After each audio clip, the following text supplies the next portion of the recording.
Kanazi Talent Kids.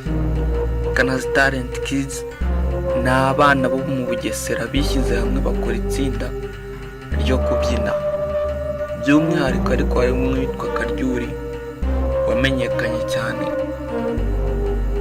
Tugiye kubagezaho inkuru rero y'ukuntu Diamond nyuma y'uko abo bana babyinnye indirimbo ya Diamond yakoranye na Koffi Olomide, ibintu byashimishije cyane Diamond Platnumz. Amakuru ubu ngubu dufite ari kutugeraho nuko Diamond yubakiye inzu Karyuri muri Tanzania.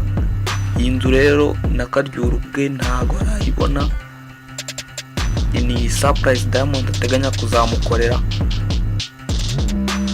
Reka tubanze tukunyuremo gato mu mateka ya Karyuri. Karyuri ubundi ni muntu ki? Karyuri gahawe Bright wamenyekanye cyane nka Karyuri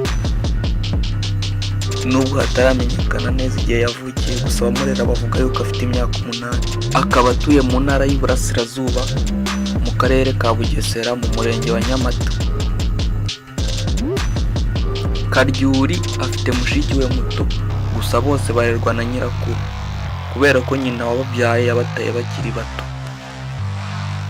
Impano y'uyu mwana muto yo kubyina,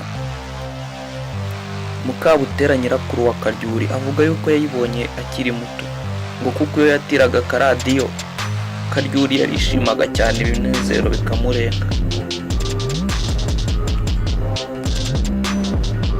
Naho Safi Munanira utoza Karyuri kubyina avuga ko impano ya Karyuri yayibonye mu mwaka wa 2019,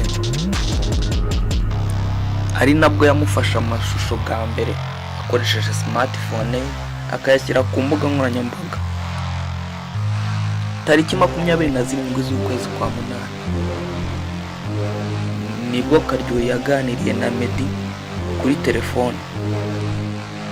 Kuri uwo munsi ni nabwo Meddy yamwemereye kuzajya amumenyera buri kimwe akeneye, amwemerera kuzajya amwambika imyenda, kumwishyurira ishuri ndetse n'ibindi byose azajya akenera.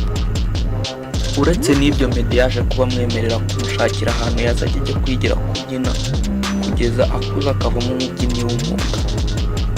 Reka tuve ku mateka ya Karyuri rero dukomeze tubereka iyo nzu Diamond Platnumz yubakiye Karyuri. Kanda subscribe aho utarayikanda kugira ngo uzajye ubasha kubona ibindi byegeranyo tukugezaho. This is CC Free TV.